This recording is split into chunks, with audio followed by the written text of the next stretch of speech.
सामने लड्डू रखा था, उठा के खा लिया। इस बात को कहने की ताकत नहीं है कि मैं अपनी रसना को बस नहीं कर सका। इस बात को कह रहा है जीव, ये लड्डू न होता तो मैं न खाता। किसको दोष दे रहा है? निमित्त को। ओहो, एक कन्या मंदिर में भगवान की आराधना कर रही है, उसके ज्ञान में परमात्मा झलक रहा है, और एक पापी कोई युवा उसे देख करके विकारों से भर रहा है। हे अज्ञ प्राणी, जिन आंखों में तू प्रभु को बसा लेता, उन आंखों में तू नारी को बसा रहा है, और किसी ने कहा भाई कहां झांक रहा है, तो मित्र भदौरिया जी वो क्या बोलता है, मेरा क्या दोष, ये मुझे ना दिखती तो मेरे भाव ना बिगड़ते। मित्र, वस्तु के होने से ही मात्र भाव बिगड़ते हैं, तो जगत में कोई संयमी नहीं हो सकता। वस्तु के नाश करने से संयम नहीं होता है, निमित्तों के अभाव करने से संयम नहीं होता है। हे मित्र, उपादान के संभालने से संयम होता है।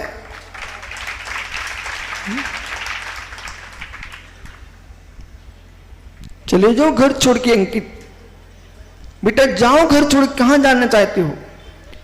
भिंड छोड़ के ग्वालियर जाओगे, क्या ग्वालियर में कोई स्त्रियां नहीं होंगी? क्या ग्वालियर में कोई सिनेमा हॉल नहीं होंगे? क्या ग्वालियर में अन्य कोई वस्तु नहीं होगी? महाराज ग्वालियर नहीं जाऊंगा, शिवपुरी के जंगलों में चला जाऊंगा, डांग में, चंबिल के बहड़ों में चला जाऊंगा। तो क्या बेटा चंबिल के बहड़ों में कोई बंदर भालू नहीं होंगे? क्या चंबल के बहड़ों में यानी कोई जानवर नहीं होंगे? ये जानवर नहीं होंगे, वो क्या संतान को जन्म नहीं दे रहे होंगे? यदि जंगलों में और पर्वतों पर, बहड़ों में, गिरियों पर, गुफाओं में संयम पलता होता, तो सारे विश्व में मेरे मित्र कोई जानवर ही ना होते।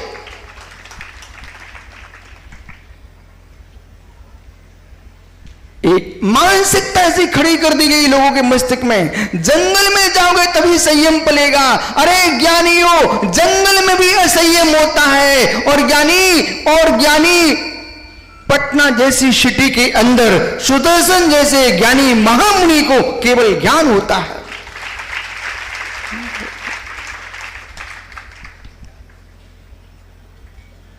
जंगलों में संयम पलता है कि वनों में संयम पलता है, ये व्यवहार की बातें हैं, अनात्मदर्शी की बातें हैं। अनात्मदर्शी कहता है मैं ग्राम में नहीं अरण्य में जाऊंगा। अरे ज्ञानियों, अरण्य में रहने वाले आदिवासी, कोल, भील आदि जातियां रह रही जंगलों में, बेवान जंगलों में रह रही है, परंतु मित्र क्या वो वहां ब्रह्मचारी है? क्या संयमी है? जंगल का वास और संयम की उत्पत्ति में कोई व्याप्ति नहीं है, कोई व्याप्ति नहीं है। और नगर में रहने से असंयम होता है, इसकी भी व्याप्ति नहीं है। जब तक तत्व की देशना आपको सहेतुक दार्शनिक दृष्टि से नहीं समझोगे, तब तक अशोक जैसे पंडित यही बोलते रहेंगे, अब तो क्या है, जंगलों में रहते नहीं है, जंगलों में रहते नहीं है। मित्र, ये बुद्धि के भ्रम को बाहर फेंको। पहले नगर में आने मास से असंयम होता है, तो प्रश्न मेरा है, भगवान ऋषभदेव भी हस्तिनापुर में आहार लेने गए थे, वो भी सामान्य घर में नहीं, राजमहल में गए थे। भगवान महावीर भी मेरे मित्र राजा महाराजों घर में आहार लेने गए थे।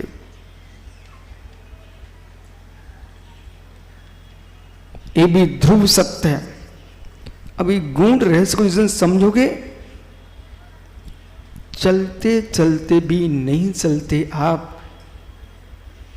आशीष इस विद्या पर भी उपदेश दो, नहीं तो मित्र मैं समझता हूं यदि भिंडी का विद्वान है और देश में सत्य को नहीं पहुंचा पाए तो मित्र जीवन लेके क्या किया।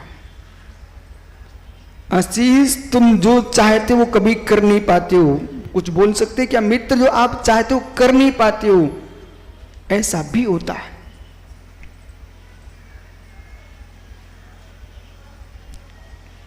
एक गरीब का चौका लगा था, बेचारा बहुत गरीब था। मैंने सोचा बहुत दिन हो गए ये विधि नहीं बना पा रहा है, अपनी विधि बना दो बेचारे की। आशीष यहीं की घटना है। और मैं सोच के गया, मालूम चला उसका चौका ही बंद हो गया। अब तुम क्या कर सकते हो। तीर्थंकर परमात्मा, विशिष्ट पुण्यात्मा, महायोगी, उनकी पालना भी यदि हुई है तो कोई गरीब ये ना कहे कि गरीब के घर क्यों नहीं आए। मित्र सत्य है, जितना गर्व होगा, गर्व यानी वजनदार, उसके लिए वजनदार वस्तु को रखने के लिए वजनदार मोटी वस्तु और चाहिए। विशिष्ट पुण्यात्मा को टिकाने के लिए तुम्हारे पास भी विशिष्ट पुण्य चाहिए।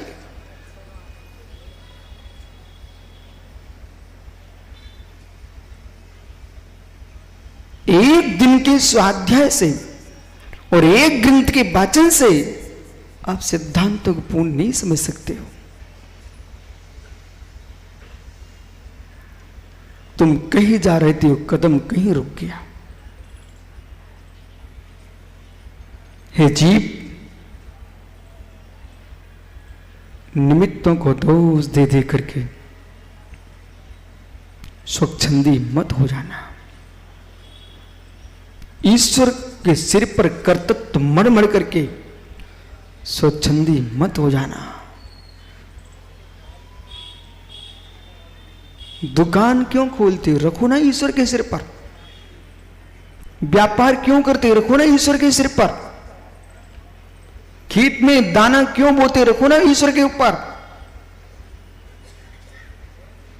विषय भोग के लिए प्रभु दिखने लगता है, पाप करने के लिए प्रभु दिखने लगता है। हे मित्र, मैंने कुछ नहीं किया, मैंने कुछ नहीं किया, एक कर्म का विभाग था। मतलब एक बहुत बड़ा पक्ष भारत में खड़ा हो चुका है। वो सारी की सारी व्याख्या कर्म पर करने लगा है। मुनि संघों में भी तुम प्रवेश करो ना, बोले क्या हुआ, बोले ऐसा कर्म का उदय था। कर्म के उदय को स्वीकारो, लेकिन कर्म के उदय को स्वीकार के समय कर्म को कर्ता बनाना मत सीखो। इधर आशीष एक पक्ष और खड़ा हो गया है। वो ये कहता है आत्मा त्रिकालिक कर्तृत्व शून्य है।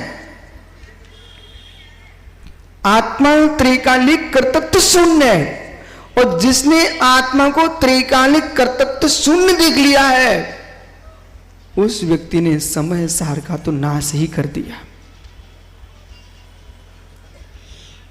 समय सार ग्रंथ सांख्य योग पर लिखा गया ग्रंथ। इस रहस्य को समझिए आप। जहां पर लोग स्वच्छंदी हो चुके थे कि मैं कुछ भी नहीं कर रहा हूं, ईश्वर की इच्छा से हो रहा है, वहीं जैनी स्वच्छंदी हो चुके थे। ये सब कर्म का उदय है, ये सब कर्म का उदय है। भाव कर्म भी हो रहा है तो कर्म के योग से हो रहा है। ऐसा एकांत कथन जब प्रारंभ हो गया, आप लोग विकल्प नहीं करना, सबको 2 मिनट के अंदर सब समझ में आने वाला है। भाव कर्म भी हो रहा है मतलब गांधी सोच रहा है आज मुझे ठंडाई पीने को मिले,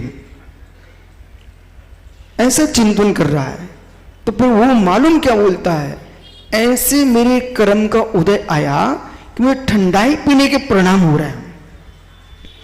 अब कर्म जो है वो तो जड़ है, कर्म जो है वो तो जड़ है, अचेतन है। वो कर्म का नाम लेकर के तू ठंडाई पीने जा रहा है। तो आशीष शास्त्री से पूछा कि शास्त्री जी, ये गांधी भाई कह रहा है ये ठंडाई मैं नहीं पी रहा हूं, ये तो शरीर पी रहा है, तो ठीक कह रहा है? ये भाई गांधी कहता है ठंडाई मैं नहीं पी रहा हूं, ये तो पुद्गल का प्रबंध चल रहा है। अरे मित्र, तुमको मालूम होना चाहिए, यदि पुद्गल का प्रबंध विषय कषाय सेवन था तो तीर्थंकर जन्म से ही 3 ज्ञान के धारी होते। तो 3 ज्ञान के धारी को ये पता नहीं था कि आत्मा कुछ नहीं करती है, ये सब कर्म का प्रबंध चल रहा है, तो दीक्षा लेके जंगल जाने की क्या आवश्यकता थी?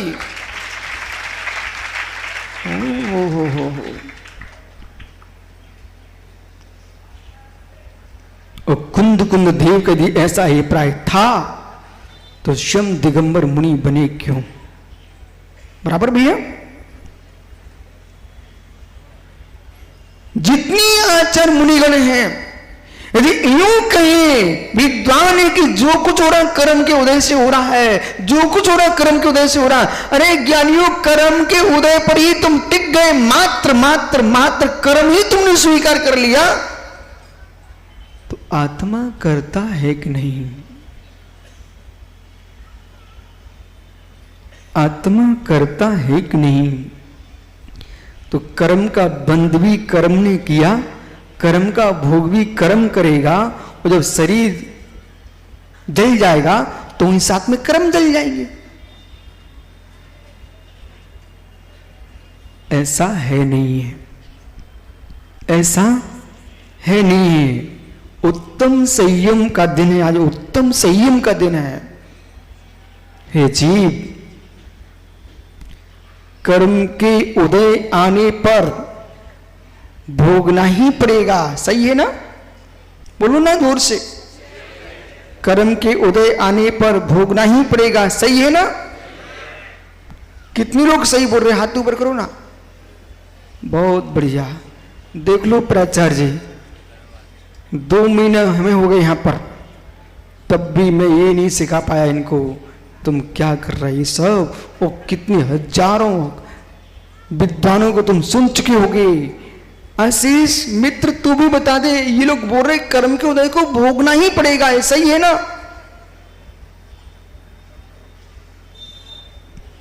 न्यायचंद प्राचार्य जी, मित्र तुम तो शास्त्री परिषद, विद्युत परिषद, पता नहीं कहां कहां के अध्यक्ष मंत्री जैसे दिखते हो। मित्र, कर्म के उदय को भोगना ही पड़ेगा।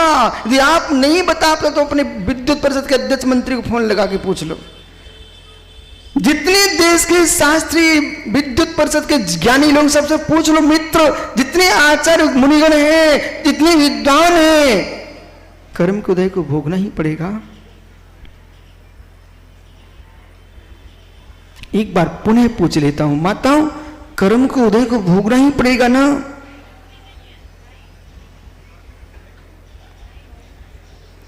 बस मुझे सामान्य रूप से संयम की व्याख्या दुनिया कर रही है, वैसे तो मैं भी कर सकता था, लेकिन गुण विद्या के पास चाहिए। और वो मुझे आश्चर्य, ये सारे के सारे हजारों जीव आज मंडप में एक साथ बोल रहे कर्म को देखो भोगना ही पड़ेगा। अशोक भाई खड़े हो जाओ। महात्मा जी, आपका विचारधारा और समझ लूं, आपका क्या विचार है? कर्म को भोगना पड़ेगा कि नहीं भोगना पड़ेगा? भोगना पड़ेगा ना? क्यों? हे मित्र विराजो,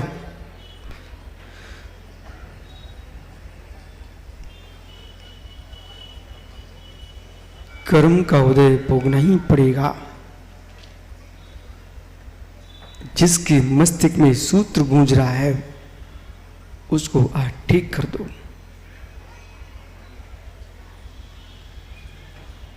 मित्र, जितने देश में मुनि हैं, साधु जितने हो चुके हैं, जितने भविष्य में होंगे,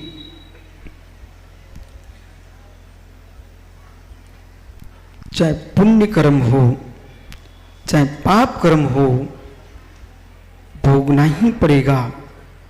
यदि ऐसा तुम्हारा सिद्धांत है। विजय, घर में बेटे की मां है कि नहीं? मित्र, आप छोड़ करके मेरे पास बैठ जाती रोज आकर के, उसकी याद नहीं आती क्या तुमको?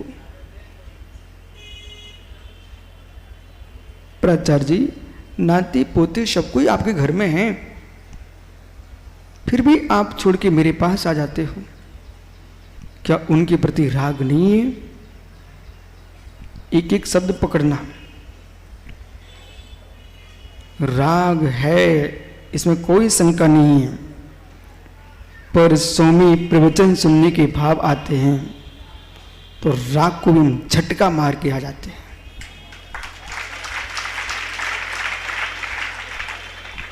घर में घर के सदस्य बीमार हैं, अस्वस्थ हैं, तब भी प्रभु में चला आता हूं।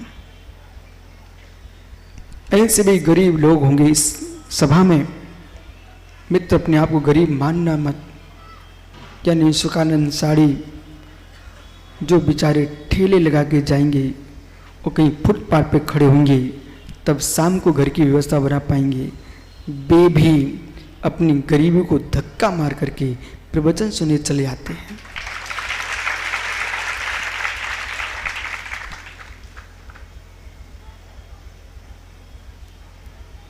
और मित्र, जब भी प्रवचन का मन कर तुम चले ही आना। टीकमगढ़ में पंडित जी, आपके टीकमगढ़ में ऐसी घटना घटी, वहां पर बहुत बड़ा मंडप लगाकर प्रवचन चल रहा था। एक भाई अपने भाई के विरोध में कोर्ट में जा रहा था। ऐसा आपको लगता है जिनिंद भैया, इस समाज ने जगह जगह क्यों लगा दिए चुंगे, क्या जरूरत थी? मित्र, आपको पता नहीं है कौन सा जीव चलते चलते और सुन के चला जाए।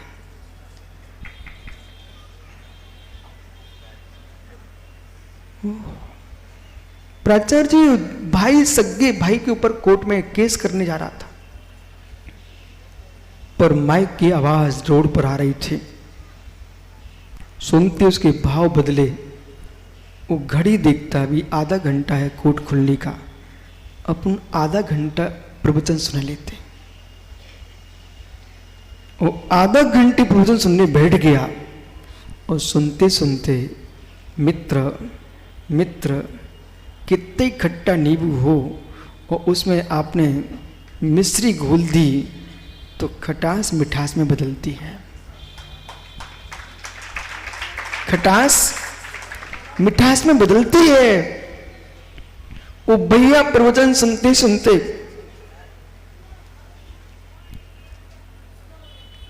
पता नहीं क्या प्रसंग आया, जो कोर्ट के कागज लेके गया था वहीं फाड़ने लग गया और फाड़ करके मेरे पास आ गया। बोले, गुरुजी, आपने आज मेरे भाई के बीच की दुश्मनी को मिटा दिया। मैं कागज कोर्ट में लेके जा रहा था और मेरे मन चल रहा था कि भाई को जेल में डलवा के रहूँगा, पर स्वामी आधे घंटे के लेट होने से मैं प्रवचन सुनने बैठ गया तो मेरे भाई का संबंध बच गया।